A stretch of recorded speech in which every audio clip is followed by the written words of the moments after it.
mode. Hi everyone, my name is Barb Bruno and I'm very happy that you've decided to join our call today, especially considering that this is right before a holiday weekend. I'm very impressed by how many people are showing up, so welcome. And today what we're going to talk about is how do you achieve higher sales, profits, and income, which is always a question that I think plagues anybody that's in business. How do we just get better at what we're doing? Never forget that you're in business to generate profits. No matter what type of business you're in, your goal is to generate profits so you can create the lifestyle that you deserve to live. And you have to embrace change if you want better results.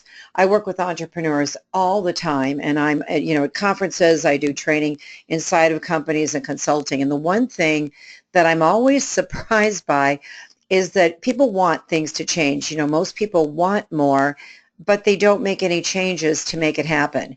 You can't keep doing things the same way you're doing them currently and expect better results. So think back to January of this year. And I don't know about you, but I can't believe that we're almost in June. It's like I blinked and all of a sudden it's June of this year. And so think about what you wanted to accomplish this entire year. When you looked at 2018, what were some of your dreams? What were some of your aspirations? What were you going to sell? What were you going to earn? Every one of us has certain goals in mind. And now we're, 5 out of the 12 months are gone for all intents and purposes. And are you where you want to be at this particular point in time? Like, are you, more than a third of the year is gone? Are you more than a third of the year toward the goals you set for the year? Because if not, hopefully some of the ideas that we share today are going to help you do exactly that. There are 3 keys for everybody involved in the staffing and recruiting profession. And it's interesting because I work with firms that are multi-million-dollar firms. I work with small boutique firms. I work with sole proprietors. And it's interesting because there's always common denominators, that seem to separate the really successful businesses from those that are not. And the really successful businesses have an inspired, motivated sales team. They're doing it for their own reasons. They're trying to create the lifestyle they want. And as a result, they're producing. You leverage your time and knowledge. If you're a business owner, are you always focused on best use of your time? Because often an entrepreneur is pulled in so many different directions that it's really hard to figure out what is best use of your time. In fact, I have signs on my computer monitor, when I'm in my planner, anything that I'm working on, I have the sign, is this best use of your time? Because even though I train, people to do this, I have to watch myself because there are certain things that I enjoy doing in my business that are not best use of my time. And if I don't watch myself, I'll start doing them again just because I enjoy them. And that's the hardest part, is sometimes the tasks that you and I enjoy are not best use of our time and they're not best use of our knowledge. We should be delegating things to other people so that we can focus on those areas that represent best use of our knowledge and time. The other key to any successful business is consistent training, comprehensive systems, and there have to be a process around everything. And in other words, what I want you to think about right now is your business set up like a franchise? Because the businesses that are the most successful and the companies that are the most successful are the ones that set up systems. And they basically, have repeatable systems. Every company is dependent on sales. I don't care what they sell. No company is in business unless they sell their product or they sell their services. And if I asked you right now, give me your repeatable sales process, step by step. What do all your salespeople follow? Could you give me a succinct, repeatable sales process? Because if you can't, that could be, part of the issue why you're not having higher sales profits or income, because you haven't put a process around the sales process, which again, every business in existence is dependent on sales. If you don't have sales, you don't have a business. So ask yourself the following questions, and your answers will really uncover the areas that really need your attention. If your business had a tremendous influx, of orders, could you basically hire 5 people without it having any kind of negative impact? So say that all of a sudden your business just, all of a sudden it just started flourishing and you got all this business to fill. Could you hire 5 people without it having a negative impact. Because if you hire 5 people, you and I both know it involves onboarding and training and having them, integrate with your current team, and how much of that time is it going to take for you? If something happened to you, would your business continue to flourish and generate profits? Or are your business? I know so many entrepreneurs that basically just bought themselves a job because you've got your business on your back. If you're an entrepreneur, you should be able to walk away and your business should still flourish. Are more than 50% of your candidates and clients the result of referrals? Because that should be the case. If you really have a good business and you're doing a great job for people, 50% of the people that you attract to your business should be the result of referrals. And are your sales and profits consistently increasing? Yes or no? So when you look at the answers to these questions, this really does uncover the areas that need your attention. Do you have systems in place so that if you hire somebody, it doesn't, affect sales? Are you replacing yourself? Are you delegating? Are you replacing yourself as the top producer of your business? Do you have referral programs in place for both candidates and clients? And again, if sales and profits aren't consistently increasing, then obviously you've got to look at your sales process because something's missing. Your sales and profits should consistently increase just because of the job you're doing for people. It's not enough to want better results. I don't know anybody who doesn't want better results. The other truth of the matter is no matter where you are in your life, no matter how much experience you have, no matter what you've done so far, there's always the chance to do better. I mean, we all can improve consistently. And if you want better results, you can't just want it. You have to make changes to make it happen. And so it comes down to, are you willing to pay the price? Because, see, you and I are on automatic pilot. Most human beings are on automatic pilot. And when I first was told this about 15 years ago, I thought to myself, I'm not. I'm in sales. Every day is different. I'm not an automatic pilot. And then the coach that I was working with said, well, how, when you drive to work, do you pretty much take the same route in every day? And I said, yes. He said, when you wake up, do you have a routine? Do you have kids? Do you have a dog? I go, I have a dog. He goes, you let your dog out? And I said, of course I do. He goes, you drink tea or coffee? I go, I drink tea. All of a sudden, he made me realize that from the time I wake up in the morning to the time I go to bed at night, yes, I fill my day with different things, but I pretty much have patterns and I'm pretty much on automatic pilot. And so are you. And so what I want all of you to do right now is I want you to imagine a big light switch in the middle of your chest, and I just want you to turn it off. I want you to turn off your automatic pilot, and I want you to become much more aware of the actions you're taking and the decisions you're making and the results you're getting. Because in the areas where you don't get the results where you want, the question then becomes, are you willing to pay the price? Because it's not easy going away the normal way that you do things. Think about this morning when you jumped in the shower. You didn't think about, what am I going to wash first? You just jump in the shower and you shampoo your hair and you wash yourself down and you get out. But if I told you tomorrow morning, I want you to jump in your shower and I want you to reverse the process. So if you wash your hair first, I want you to wash it last. Do you realize how uncomfortable that would be for you to even try to figure out what process you normally use? Because we don't think about it. And it's okay to have an automatic pilot when you're at home and driving into work and with your family. But the problem is when you get to work, you have an automatic pilot. And if you don't like your results, I'm asking you to get uncomfortable. I'm asking you to try things you never tried. I'm going to give you a number of steps that will help you attain better results. And all I want you to do is pick 3. So as I'm doing this training, if I say something that resonates with you, I want you to put a check mark by it, write it down, pay special attention to it, because coming to this call and showing up today is the first step to making a change. But it's, are you going to do something with the information? I used to go to conferences, and the people that work for me used to hate when I went to conferences because I'm that person that I would come back and I would go, oh my God, I've learned so much. We're going to change everything. And I would talk about all the things we were going to change. And because I tried to change too much, it didn't work. And I even heard one of my managers tell a new employee, don't worry, In 2 to 3 weeks, Barb will be over herself. You know, what we do here works. We don't need to make changes. And then I thought, wow, that's hurting me and hurting my business. So now when I go to conferences or I have a coach or a mentor, I always take one idea and I implement it for 21 days. And then I take my second idea and I implement it for 21 working days, because it actually takes 21 working days of repetition to replace one of your current habits with a new, more effective habit. So as I'm going to go through these steps, if something resonates, you know, then after this call is over, hopefully you've got 3 things down, and then you're going to figure out which one are you going to do in June, which one in July, and which one in August.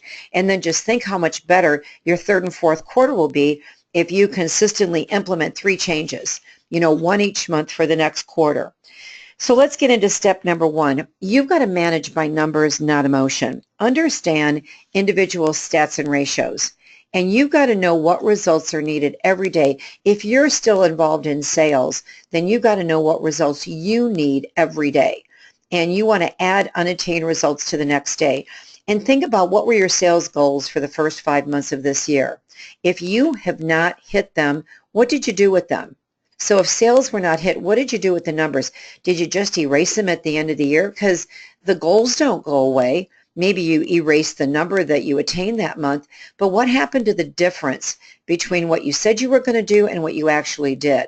The best thing you could do for yourself is go back and see what you said you were going to do from January through the end of May, add it up, and then divide it by 7 and add it to the last 7 months of this year. What are you going to do different where sales really increased in the last 7 months of this year? Owners, you know, what you have to do is tie the goals into what's in it for me of your team. No one is going to sell more because you as an owner want them to. I mean, I've made that mistake. I would get up in front of my team and go, we're going to have a record year and we're going to do this and we're going to do that. And I would see eyes rolling. And I'd be like, wait a minute, you know, I rolled out these great contests. I rolled out bonuses that you can earn. And all my team heard was what I was going to do to them, not for them. And so what's important to the people that work for you? What are they trying to achieve? You know, what you want to do is help them, you know, do more, produce more, earn more for their own reasons, not for your reasons, not because you want a record year in your company. It's because they want a record year because they want to buy a new car or send their kids to a certain school or pay off their debt or whatever it is that they want to do. And then create contests where you need improvement. You should not decide your contests for the year, because you can't do it. When you're looking at right now your business, where do you need attention? Where do you need improvement? That's where you put a contest. Because wherever you put a contest is where people are going to put their attention. And I've learned often that it's so funny with salespeople. If they would just do what they're supposed to do and sell more, they'd earn more. But when you put a contest and you put a $100 bill on a wall, or you all of a sudden offer instant gratification, people will kill themselves to basically win the contest, and they're going to earn more anyway by the actions they took to win the contest. But that instant gratification really works. So create contests where you need improvement. Step number 2 is you've got to set minimum standards of performance. You've got to review the standards at the beginning of every year and then break what you want down into daily, weekly, monthly, and quarterly standards. And you've got to hold yourself accountable as well as everybody that works for you. And again, add those unattained goals to future months. Don't be satisfied with average. There's too many average people out there. And it's almost like you get comfortable being average, which you never want to do. You know, because think of the price that not only you're paying, but the people you love are paying for you not getting out of your comfort zone and, you know, and doing something a little different so that you can be above average and you can be a top producer versus just an average producer. Step number 3, and this is something that I've been talking about for the last 5 years, and I think it's so important. When you're in recruiting, we have 2 clients. We've got the clients that are hiring from us. We've got the candidates that we're trying to put in jobs. And the truth of the matter is, you know, no one understands, you know, what they should be expecting from a recruiter. They just don't know, you know, because every staffing and recruiting firm is different. Every talent acquisition department is different. Every hiring manager is different. Every candidate is different. And as a result, there's a lot of confusion. I do a call once a week for job seekers, and I have hundreds of job seekers on the call. They don't know who I am. I just get on the phone and go, hi, welcome to our job seeker call. And I've got all these job seekers on the call, and they constantly complain, about the staffing and recruiting profession. They complain about corporate recruiters. They complain about hiring managers because there's so much confusion out there. Job seekers don't know what to expect either. And in your office, do the clients know what they can expect from you? Do candidates know what to expect from you? What about your team? It's interesting because so often you've got your team broken down into recruiters who basically are doing the recruiting side of what we do, and the salespeople who are trying to find the hiring authorities, and basically they're on the same team and often don't realize how greatly they can benefit each other. And your clients are confused because they don't know what to expect from us anymore. Clients don't know how recruiters work. They don't know the time frame, and so I believe in sharing written expectations. Imagine this. Think about the relationships you have in your life. Wouldn't it have been great if at the beginning of the relationship you could have given a person just a list saying, this is what you can expect from me and this is what I need from you? A confused buyer never buys, and there's so much confusion and negativity out there right now. And it's interesting, when we give hiring authorities a list, this is what you can expect from us, okay, and this is what we need from you to find the people you're going to hire. Because so often, we get upset with hiring managers when they don't do what we want them to do, but half the time they don't know what we expect. And we can't expect people to be mind readers. And so imagine how your life would change if you give every hiring authority a list of, this is what you can expect from me and this is what I need from you to find the talent you're going to hire. And for all the candidates you talk to, this is what you can expect from me, and this is what I need from you to find you a job. It's also going to show them if they don't have skills, stability, and experience, you're probably not going to be able to place them. And then you have to give them resources that they can use to help them find a job. It's kind of sad that most people, the people that need us the most, we can't place in jobs because they don't have the skills, the stability, and the experience, and yet they're the ones that call in constantly for an update because you haven't been honest at the beginning why you can't help them and what they can do to help themselves. And as far as the people in your office, everybody's got to work together. Recruiters, you get leads all the time when you're talking to candidates, and salespeople, you've got to target the jobs and the hiring authorities that are going to provide the jobs that your recruiting team can fill. You are on the same team. It's interesting because at several conventions last year, this was the keynote that I was given, that if people just worked closer together, it's almost like the sales team seems to have their own little, bubble that they live in, and when they walk in, everybody's rolling their eyes. It should never be that case because the sales team and generating sales is what keeps your business alive. But, the inside people that back up the sales team have to view them as a teammate, as somebody they value, not somebody they resent or somebody that they don't want to talk to. And so the sooner that you share expectations, not only with the hiring authorities and the job seekers, but also with your internal team, where they understand what they should expect from each other and how they can help each other, how they can provide leads to each other that help them both. Step 4 is you have to leverage your time.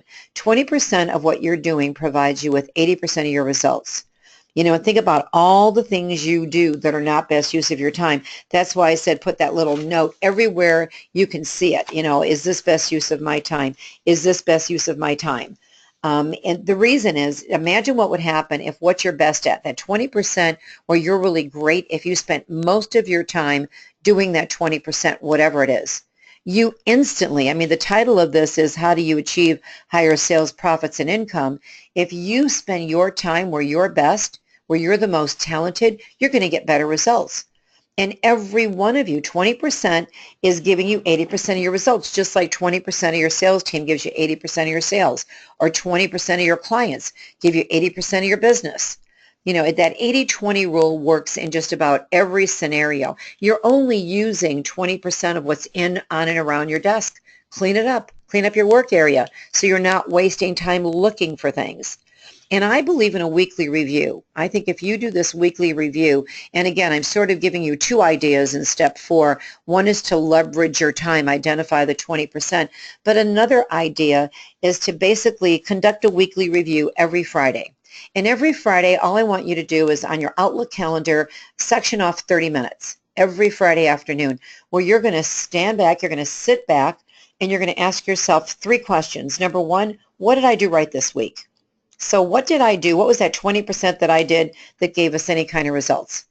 So what is that 20%? Because whatever I identify that I did right this week, I want to do more of those actions next week. The second question you need to ask yourself is, how did you waste time? Did you waste time talking to candidates you're never going to hire or place?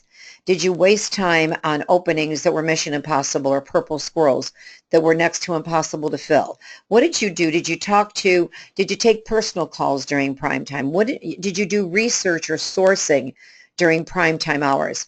You've only got really 5.5 hours a day where you can really talk to job seekers and hiring authorities, and that's between 9 and 11:30 and 1:30 and 4. That's when they're the easiest to get. And are you doing other things during that time? Are you sourcing? Are you sending in-mails on LinkedIn? Are you answering incoming emails that are not best use of your time? Emails are almost always someone else's priorities and not yours.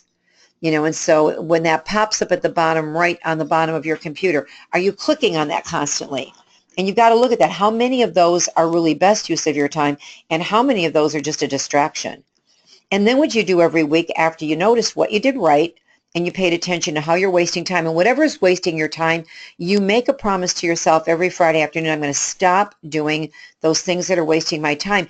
And that leaves the room to basically make a change, like what change are you going to implement? And hopefully you leave this call with at least 3 changes you can implement.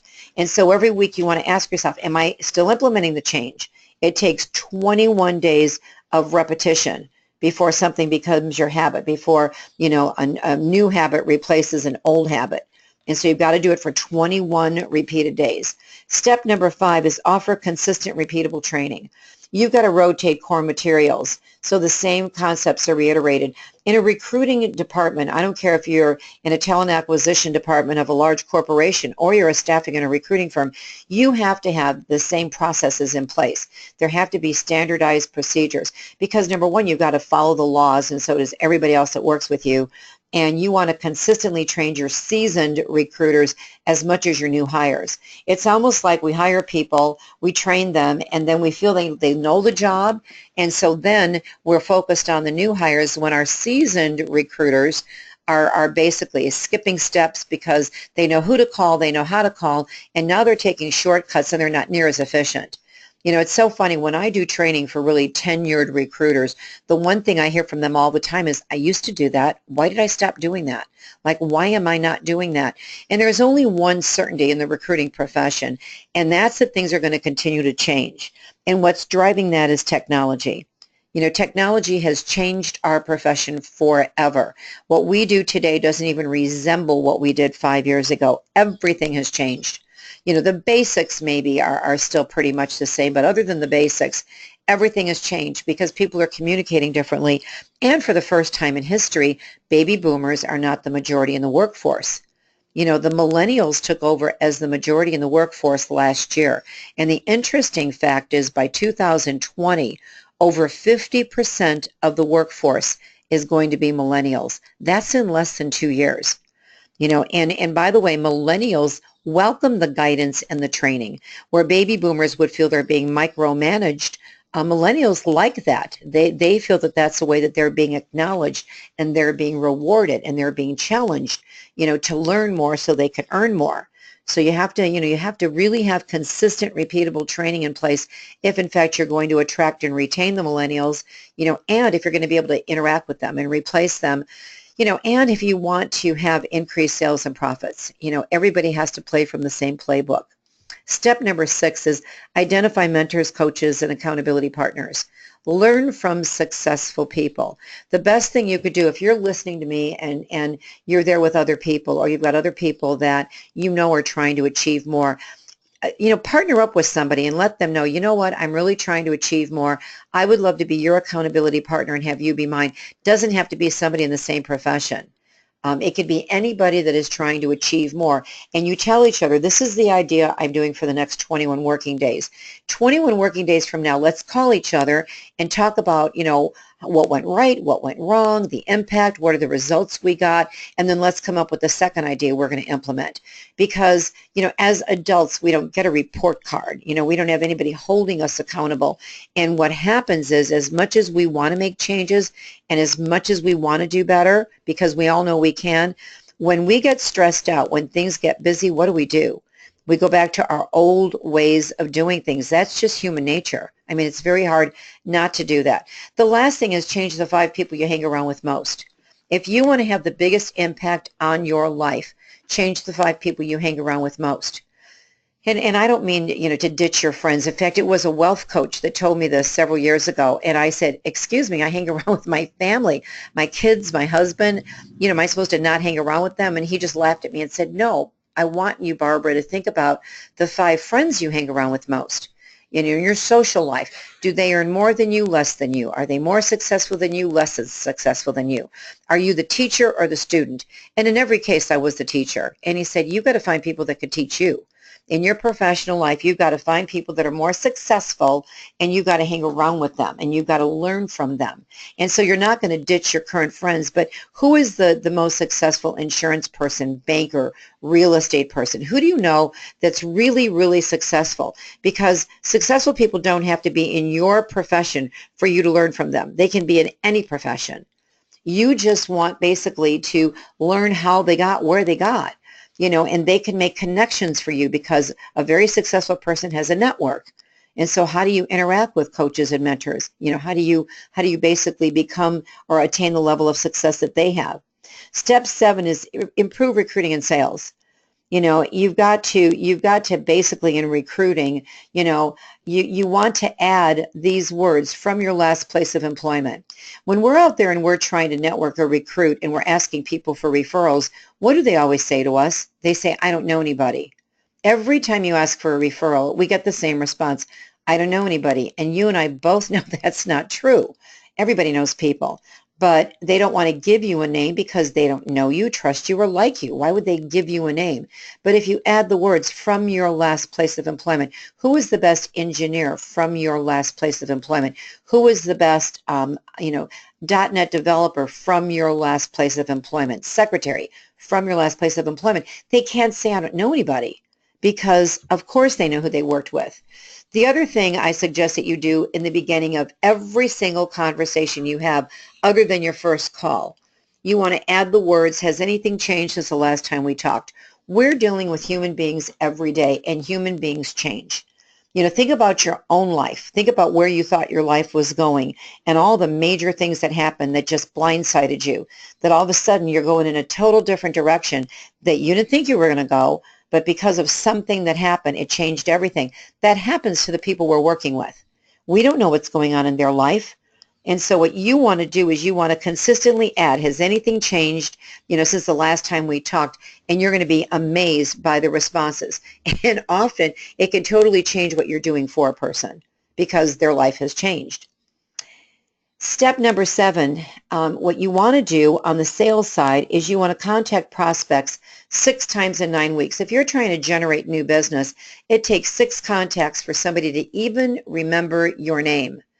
And so if you're calling a person once a month thinking you're going to land their business, it's going to take you 6 months before they even know your name and the company that you work for. You also want to conduct revenue modeling to identify your best business. What are you best at? If a job comes in for a civil engineer, is that a job that you fill all the time? Or have you never filled a civil engineer? And if you haven't filled a job for a civil engineer, you've got to think about, why am I taking this? Revenue modeling basically helps you identify your targets. If you're serious about increasing sales, I basically have a top producer tutor.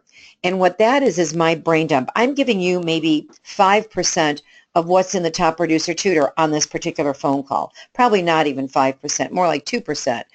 But if you like the training I'm giving you today and you don't have a consistent training program, please write this number down. You can schedule a free demo that takes less than 30 minutes and we'll let you click around our training program. But overnight, you could have a consistent training program and take training off your desk. When you're asking yourself, what is the 20% that gives me 80% of my results? I would bet you that training is not in the 20%. training is usually not the best use of any business owner's time. You know, training is something you usually want to delegate. And you know, people like to learn online now, and they like something short, sweet. You know, they want something maybe 15 or 20 minutes a day, and that's what our program is. And so again, please write that down, and we're going to offer a special bonus at the end of the call for anybody that basically, you know, schedules a demo and invests in our program. So I just wanted to put that out there. People do things for their own reasons, not yours. I think we all know that. Employees are not inspired to work harder in order for your company to hit goals. They're just not. They will do more for their own reasons. And so something you should have everyone do that's in sales, anybody that you have that works for you that is selling, have them write down goals for the rest of the year. The year's halfway over. So ask them to write down 5 goals that they want to hit. And say, if you increased your income, if you sold more and increased your income, what are some of the goals you'd like to attain between now and December 31st? You know what? And so what you want them to do is write down the goal and then write down 5 action items. What are the 5 steps you have to take to make that goal happen, and what date are you going to finish each action item by? Because see, if they just write down 5 goals, they're like New Year's resolutions. They're not going to do it. But if somebody puts down that, well, you know, if I could earn $10,000 more this year between now and the end of the year, I would take a fabulous vacation. Well, that's not enough. Where are you going? And what date are you going to go? And who are you taking with you? And what are the 5 things you need to do to earn $10,000 more than you're planning to between now and the end of the year? So every goal has 5 dated action items, and these should be posted where they work.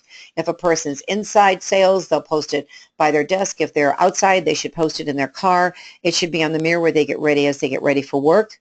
So have them post goals and dated action items, because again, people will do things. If it's 5 o'clock and I'm ready to leave, but I want a new car, I'm going to be much more inclined to take that call at 5 o'clock or make a few more calls than I am if I'm doing it because my owner wants me to have a record month. I'm going to be much more inspired by my own reasons, not by anything that you could tell me. My tutor clients have shared the following benefits with me and these are just some of the benefits of the tutor. They have easily added hires to their team because the tutor trains them for them, so they can add somebody on with no blip in sales. Their business flourished basically by the time when they were out for 3 months, an owner was gone, and all of a sudden they realized their business flourished. Their systems are all duplicated, sales and profits consistently increased, and the consistent training helped them retain their high achievers. People want training now. They want training. And our top producer will offer you several things. It'll offer you best practices. It'll offer you an 80-day curriculum that's just 15 minutes a day. It'll give you weekly training webinars that are live, bi-weekly coaching calls that are live. So they have interactions with me. We have a library that has 300 recorded webinars on topics that are most important to the recruiting profession. They have to take down daily notes to ensure accountability. And there's weekly tests, so you can see if they're retaining the information. And the beautiful part about our training program is we have clients from 15 countries that ask me questions during those calls. And so your team can listen to the questions and answers I'm giving them. I have so many people say, I didn't even know that question existed. Like, I had no idea, to even ask that question. And so they'll learn not only from the training program, but they're going to learn from questions that people asked, they asked me during these live calls. Again, if you want us to mentor and coach your team and attain higher sales and profits, please call us for a demo today, because it will make a difference. Your team has to work from the same playbook. So whether you have my training or you've got training on your own, you've got to have everybody doing things the exact same way. So if you don't, you want to implement systems around everything you do, because it will improve your referral process for both candidates and clients. I find that most people have candidate referral programs, but they don't have a client referral program. And we get 80% of our new clients from current clients. You want to set up your business like a franchise. Implement a repeatable sales process, because if you don't know what's working, how can you fix it? The other area that really, really needs improvement is how to overcome objections. Objections are buying signs. They're requests for more information. And I speak in front of corporate audiences all the time. And when I was in front of a CEO conference, they said to me, it's funny, Barb, you all say you're different, and then when we ask you how you're different, you all say the same things. You don't know how to brand yourself, and by the way, our tutor does teach you how to brand yourself, and they go and we give the same 2 or 3 objections, and it gets 95% of the recruiters off the phone, and they never call us back again. So how bad do they want our business? When people give you an objection, it's a buying sign. Your sales team should overcome 3 objections with every single phone call they make. Because if they're not, they're making customer service calls. They're not going to get near the results if they're making customer service calls. I also want to give you some final tips to increase sales and profits. You've got to know why someone should use your service, because if you don't know why, I'm not going to take the time to figure it out. So if I asked you right now, why should I use your services as opposed to anybody else? What can you say that no one else can say that has your job, that no one else can say that's in your business? You can't say the normal things. Well, we've been in business this many years. We specialize in your niche. We thoroughly screen, test, and because everybody's saying those things. What can you say that's different? Why should someone really use you? It's all about your track record of success. The second thing is look at your website, look at your LinkedIn profile, look at your marketing materials. If they're all what we do this, we do that, we do this, quite frankly, no one cares. All they care about is themselves. So every time you talk to somebody, every marketing brochure, your entire website should show people how they benefit by using your services, period. It should all be about what's in it for them. When I'm talking to someone, I'm not going to sell them. I'm going to ask them questions to find out where their pain is, where their challenge is, what's missing, and then I'm going to position myself as a solution. Sometimes we just sell too fast. We don't know what's important to the other person, and so we're selling something they have little or no interest in, and that's why it doesn't work. You've got to also be predictable, especially if you're an owner or manager. Your team cannot wonder which version of you is going to show up today. And quite frankly, we have people's lives in our hands, and so we can't afford to work at a level 8 or 9. We've got to work at a level 10 every day because what we do impacts people's lives, and that has to be predictable and consistent. And what about your financial thermostat? Everybody gets comfortable at a certain level. In order for you to be more successful, earn more. You're attending this session and the title was Achieve Higher Sales, Profits, and Income. So obviously that's what you want to do. But if you're comfortable where you are you really going to change anything? You've got to figure out what you want to buy, where you want to go, what you want to do that's going to cost a lot more money, and set your financial thermostat up, because your thermostat was set by your parents or your teachers or people that influenced you at a very young age. It's no different than if I'm in a room and it's 90 degrees outside and I open the windows. Well, the room's going to get hot and the air conditioner is going to kick in and bring it to 70. If it's the wintertime and I open a window, the room might get colder, but then the furnace kicks in and it brings the room to 70. That's what you do to yourself. Every individual has a financial thermostat, and you've got to set it up if you want to really earn more money and achieve more. Also, think about automating systems to enhance your touch system. Whether you use autoresponders, you've got to have automated systems that help your touch system and help your follow-up system. You can't just depend on you making all the calls. When I look at, and I train many of the big billers in our profession. In fact, I train the majority of them, and I interact with them all the time. And there are certain common denominators about big billers that I want to share with you right now and see which ones of these you have and which ones you don't. Number one, every day they write down the 6 things closest to the money, their 6 top priorities closest to the money every night before they leave work. And they're going to do those 6 things no matter what happens the next day, because they don't want any important things to slip through the cracks. They plan 100% of their outgoing calls for the following day, because if you don't do that, the urgent things will overcome the important, and you'll be a fireman all day long. You'll spend all day long taking calls from candidates you're never going to place in a job. You've got to focus on those outgoing calls, those planned outgoing calls. You want to control your own destiny. You don't want to sit there and have the incoming calls control your destiny. You want to focus on the 5% of candidates you're going to place. That's the number for staffing and recruiting firms. We place 5% of the candidates we attract, and the other 95% we don't. And it's not that they don't all have the skills, stability, and experience. Sometimes we just don't have the right job for them. And the percentage of time spent on clients should, really be equal with the percentage of revenue they generated. So if you've got a client that generates 5% of your revenue, but they take 20% of your time, you've got to change that. You've got to change that, because the time you spend with clients should equal the percentage of revenue that they generate for you, because then you know that you're getting a good return on your investment of your knowledge and your time and your efforts, which is extremely important, again, if you want to achieve more. Timing is everything, and the key for success in the last quarters of this year would be, number one, to increase send-outs, book more first interviews every month, and you will increase your profits every month.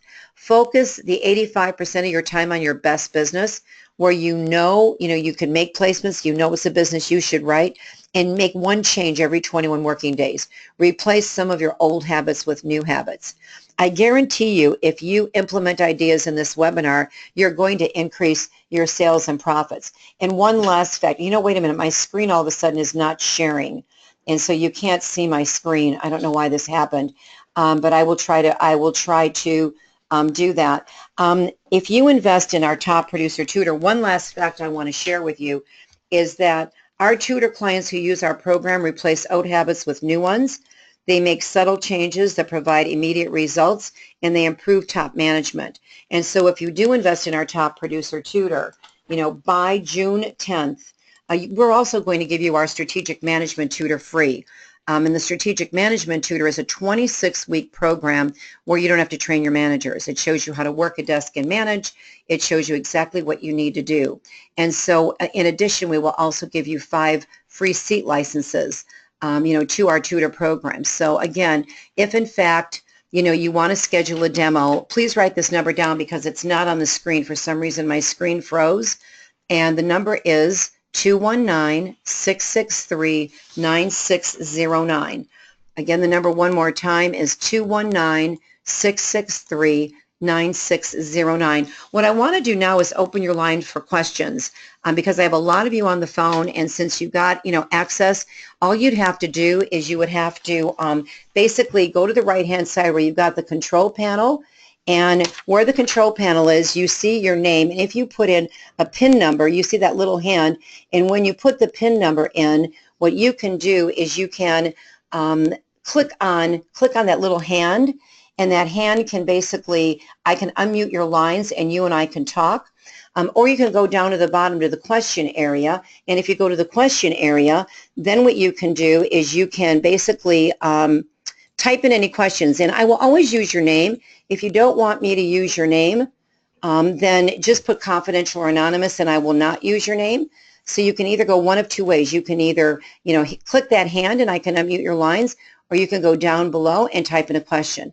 Let's see, I see no hands being, wait, I do see a hand being raised. Hold on one second. I have so many people on this, I flew right by the hand. Hold on one second. Oh, there it is. Okay, Mark, I will get to you.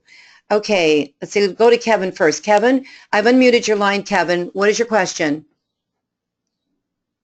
Hi, Barbara. Hi. In one of your emails, you mentioned people should be doing contract recruiting as well as full-time placement, which, yes, sounds like a great idea because it evens out your cash flow. Mm-hmm. How do you get into contract if you don't already have the money to do, to handle payroll and that kind of thing? Right. There's funding companies, Kevin, that can do the back office for you. In fact, they can do the timesheets, they can do the payroll. The problem is it's a total different business too, and it takes time to learn the business. It's not the same as direct placement. The interesting thing is all the clients that are hiring direct from you are also hiring contract and temp.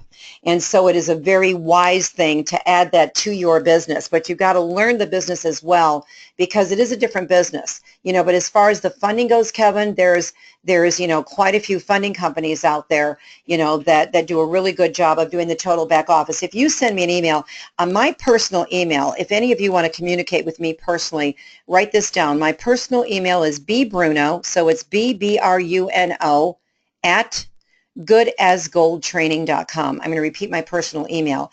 It's BBruno, BBRUNO at goodasgoldtraining.com. And like in your case, Kevin, if you want me to give you the names of some companies that could do that funding, I'd be glad to share them with you. You know, also, if you've got any questions that you think of after we hang up, I will send all of you a copy of this whole presentation. So you're going to get the recording of this from us. You know, anybody that registered for this call will get the recording, so you can, you know, re-listen to it. But if you do want to send me a personal email, again, my personal email is bbruno@goodasgoldtraining.com. Any additional questions, Kevin? No, that was great. Thank you very much, Barb. You're welcome. I'm glad you joined me. Let me mute you because I did see another hand here. Hold on a second.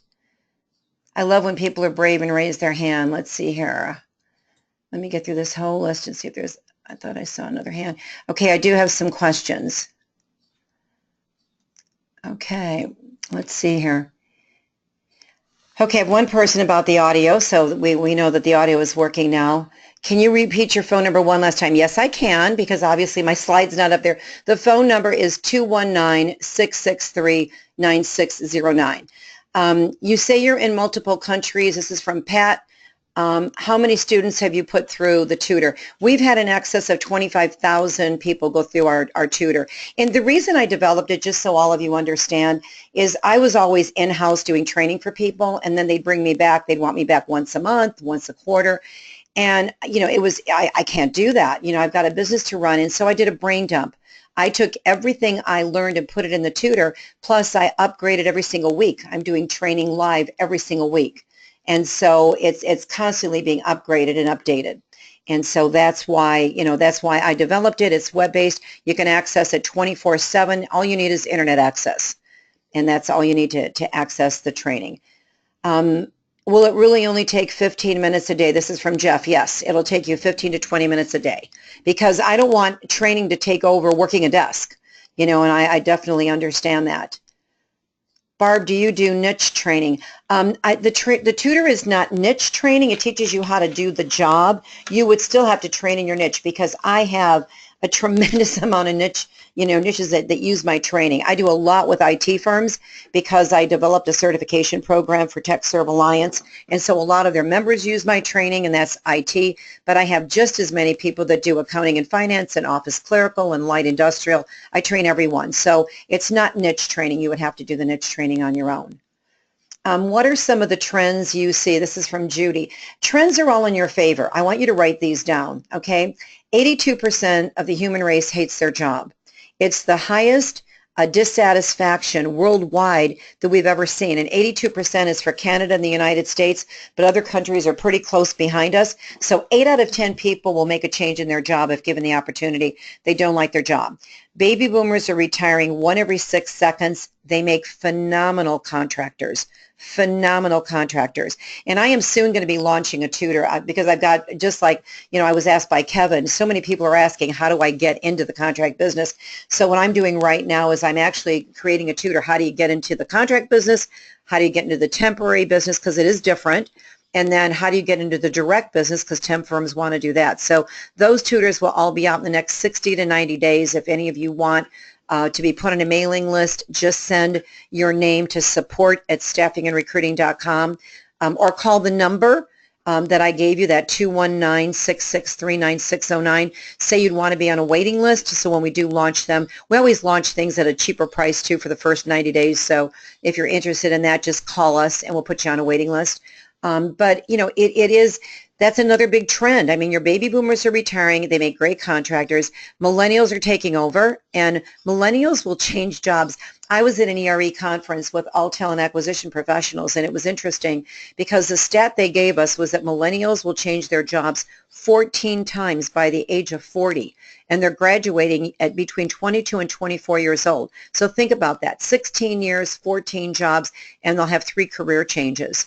Not good for companies wanting to retain people, but great for recruiters because, you know, they're going to be very mobile, you know, and you've got to learn how to work with millennials. So you can't call them names and say you don't like them and then expect them to be placed by you. So you've got to learn how to work with millennials. The other trend is they're saying that 2020 through 2030 is going to be the most lucrative decade for the staffing and recruiting profession. So you're at the right place in the right profession at the right time in history. You just have to take advantage of it. And hopefully some of the ideas that I gave you today, you will implement. And I seriously, the demo costs you nothing to watch. You owe it to yourself to spend 30 minutes of your time. If you enjoyed my training, call us and spend 30 minutes of your time setting up a demo, and you're gonna actually click around. We don't show you something for 30 minutes because I could never stand that. We give you a login and password and let you click around, and we just show you where things are. So the number one more time is 219-663-9609. Let me see if there's any other questions. Let me go back to the attendee list. I see no written questions, no other hands. So again, I try to keep these calls under an hour because I do respect your time. I know you all have to get back to work. I appreciate you being with me. I hope you enjoyed the information, and I hope that I can welcome some of you as our new tutor clients. You all have a great day and have a wonderful holiday weekend for those of you that are celebrating Memorial Day. Thanks, everybody.